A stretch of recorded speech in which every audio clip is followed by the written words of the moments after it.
February 2nd, Groundhog Day. Did you guys know today is also Chris Kyle Day? I had no idea that was even a thing. But I guess it would make sense because this is the anniversary of the day that he was murdered. But yeah, if you're in Texas, happy Chris Kyle Day. It is freezing ass cold here in South Dakota. I'm in my shed, the only place I can find peace and quiet and do this. Ugh. Well, Black Hawk Down stuff just about wrapped up, guys. I'll be dropping the last few here and there. Um, there's a lot of parallels with service members, conflicts, wars. Hey, Chris Capello, morning, sir. Thanks for dropping in. One of them I noticed. So, um, going over the different accounts of the people that actually released statements and stuff in the military when they were in Mogadishu, Operation Gothic Serpent. None of the guys that were out in the streets fighting at the time knew that Sergeant First Class Sugar and Master Sergeant Gordon were murdered or anything like that. They just thought they were missing at the time. Well, come to find out, they turned on the news and they see these guys being dragged through the streets, Mogadishu. Now, that pisses me off because, the United States, we're the only country that ever has to abide by any fucking rules, especially when it comes to rules of engagement, which is complete bullshit. I mean, in my time, it was if they're shooting at you and they set their gun down, you're not allowed to shoot them. That's bullshit. I mean, that's a kick in the dick. So somebody can just spray bullets at your entire unit and, no consequences if they set the gun down, right? Well, with this one, you can imagine 99 Rangers who had been fighting for the last 19 hours. You can imagine a squad of Delta Force operators, I think there's about 12 left or whatnot. Every single one of them, their account, they wanted to go right back out. They wanted to go get the bodies of those men. And, Mike Durant, who was the chief warrant officer flying the Black Hawk Super 6-4, is the second one that crashed. He was actually held captive, being the first POW we had since it was Vietnam. And so can you imagine all that fighting, all that bullshit? You want to go out, you want to get the bodies of these men, you want to go get Mike Durant back. And then all of a sudden, President Clinton says, no, we're going to suspend the operation. I want you guys to wrap it up and everybody needs to come back. After all that shit, I mean, look at the pattern here. It's fucking liberal politicians screw the military left and right in any which way they can in between. I mean, I'm sorry, but that would be the worst fucking call possible. And especially if they're going to sit there and desecrate our own people. I mean, if we were to do that to them, boy, the whole entire world would think we're just these monstrous savages. But God forbid, man, these guys do that to our people. And they're just defending their country and they're proud. Fuck that shit, man. And it's just, what was it all for if you're not going to go back and finish the job or allow us to do so? It's kind of like Afghanistan. I think about this all the time. How many people got wasted, their lives? I mean, and all we did was hand it back over. I mean, 20 years in the desert, it's a lot to reflect on and it's very irritating. And, it blows my mind. But, it's like, a couple of years ago, the evacuation when they were trying to get everybody out of Afghanistan and all that shit went down. You had 13 service members get killed by a suicide bomber. And I'll never forget Biden on the news saying, oh, we've been in talks with Taliban and they're going to abide and they're going to keep to their word because, they're totally known for doing the right thing, guys, and following through and nobody's going to get hurt and all that bullshit. Obviously, anybody that believed that had to be fucking blind because you're watching video footage of people hopping onto airplane wheels, getting dropped from the sky, trying to abandon, that whole place. So you look at it, I mean, it's, the fact that people can, drag our service members through the streets with impunity. I mean, it's just disgusting. It's just truly disgusting. Master Sergeant Paul Howie even said, they got back as soon as that TV was on and they saw those guys on CNN. He went right back to the ready room, reloaded all of his magazines, started cleaning his gun, getting it ready to go out, check, armor check, supply check, get all of his guys ready to go out because they were going to go back out, all of them. There was 99 Rangers that were going to go back out after that night, and you had all the little bird, the AH and MH6 gunships that shoot the 134 minigun cannons. Shoot up to like 6,000 rounds a minute. Those guys were all getting ready to go right back out too, and then just kick right in the dick, telling them, "Nope, you guys are done." And it's just that blows my mind. And I mean, what type of message does that really tell the rest of the world? And it sucks. It's disappointing. It's depressing. But unfortunately, there's the good, the bad, the ugly, and the liberals. So I mean, that's kind of how it goes down. But that's just my thoughts on that. I mean, it's just that whole Battle of Mogadishu and Operation Gothic Serpent, freaking nuts. I mean, the whole thing, just from beginning all the way to end, and with the tragedies that did happen with it. There's 18 service members dead, 72 wounded. It blows my mind that we would just stop. And you really think about it, that casualty rate on my combat deployment, there was 20 casualties in the 9 months in that pump that I did in my unit. And I'm just thinking about it. That was over 9 months. These guys just faced that, and that was a matter of 19 hours. So you can understand the emotion, how pissed off. I mean, it's just unbelievable. That's a lot of people.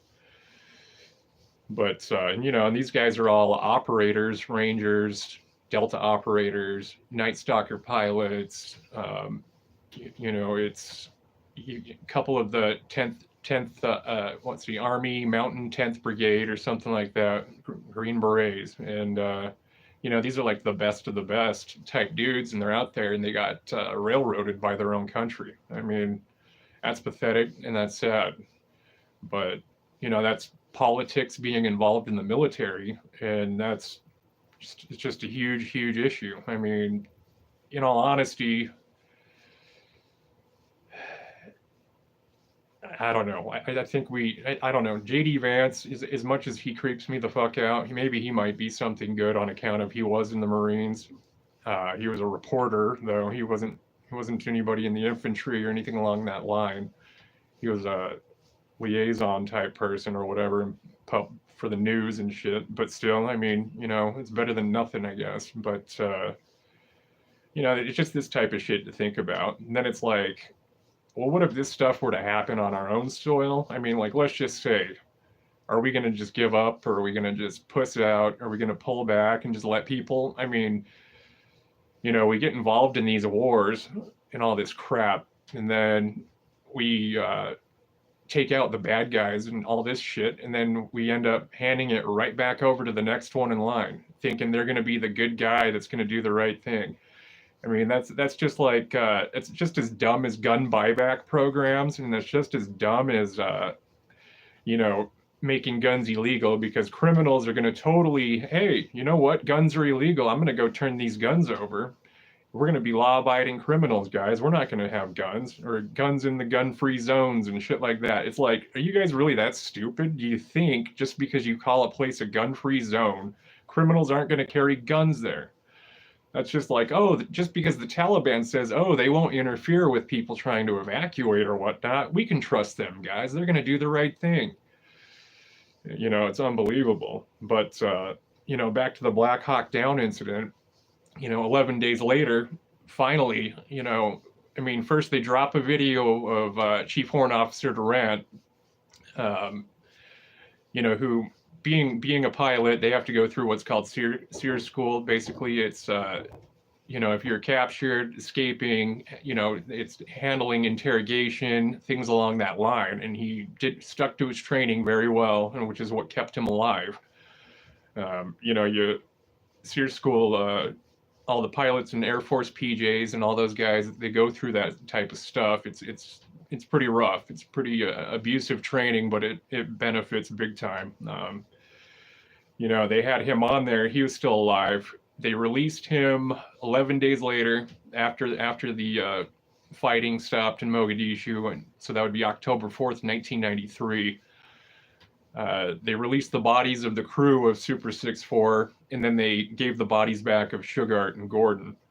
But through negotiations, you know, negotiations, as far as I'm concerned, it should have been 7.62, you know, heavy-duty machine guns. It should have been gunships, and it should have been 5.56 hand grenades, and hit them with a bunch of Gustavs, if you ask me. But I don't know. It's just disappointing and irritating. You know, I as much as I love reading about military history and operations and stuff like that, and like I'd said on a prior live, I remember being a boy, you know, and I was my daughter's age. I think I would have been about 8 or 9 when that whole incident happened in Mogadishu, and I remember seeing it on CNN, them dragging people through the streets and shit like that.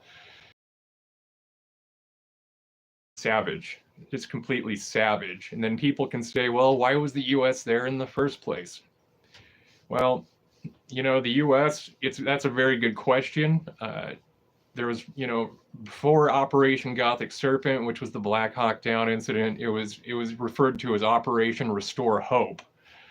And what that was is, you know, the United Nations, they were doing trying to help with the famine in Somalia because so many people were dying. I think there was 300,000 people had died from starvation already by that point, and they were trying to offer food aid. Well, the warlords, what they were doing is these food aid trucks would come in at the harbor or at the airport or whatever. These warlord guys and their gangs would go take all the food, because if you control the food, you can control the people. You say, all right, well, you guys fight for me. I've got food for you. Boom. That's a pretty good motivator, if you ask me, especially when it comes down to people who have families who are struggling and dying. You got kids. I mean, any parent out there, I know I would do anything for my children. It's, you know, and so that strategy that they're doing works. However, they're killing off their own people. You know, they're just all the violence and all that crap. And the Marines came in, cleaned everybody out.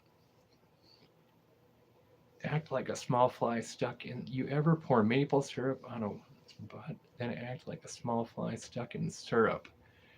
No, I don't know. I wouldn't know what that is or why, but that's pretty interesting. You can do it, person. But anyways, you know, the Marines going in, getting it straightened out, taking the airport and doing all that stuff, you know, and then of course the violence and stuff continued and evolved and erupted into it. But, you know, that was, well, Bush was still president. When Clinton took over, that's when kind of all the everything went to shit. All the guys, all the interviews, all the you know, books, things like that, that people that were involved in that incident, yeah, you know, we'll talk about it. And the fact that having a Democrat in the office is really cripples the military, which is the truth, and we all know that anyways. But, you know, that's kind of my rant on that. I don't know. You know, Chris Kyle Day, interestingly enough, though, today, I thought that was kind of, you know, that's kind of interesting and neat. I know a lot of people don't care for him. I like Chris Kyle for what he did, not necessarily his lies and bullshit that got called out, but, you know, I think Tasking and Bruiser, I think they accomplished a lot, whether you liked them or not. There's a lot of controversy floating around those guys. You know, Jocko's a Mustang officer. For those of you that don't know, Mustangs, he was an enlisted guy originally, and then he went through and became a commissioned officer later. So, you know, he's kind of got the taste of both sides of being enlisted or being an officer commission. But, you know, I think what they did was effective. But at the same time, you know, you can go in, you can take out all the bad guys and do all that stuff. Problem is maintaining it. You know, keeping it that way. And that's the hard part. If you've got a country full of people who they're just terrified, for starters, you know, it's difficult. You've got, I mean, and a lot of people argue with me on that one. Well, you know, we can train their people. We do.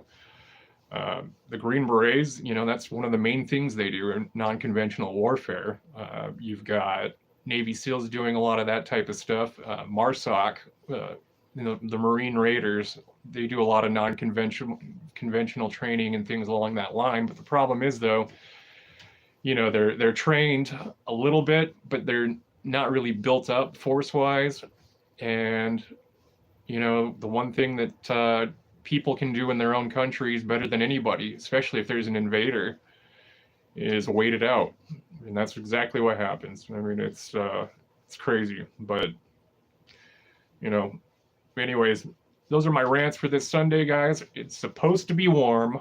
I hope I can get to the fucking range finally and go shoot some clay pigeons or do something. But thanks for dropping in. Anybody who watches this replay, much appreciated. You guys all enjoy your Sunday and take care.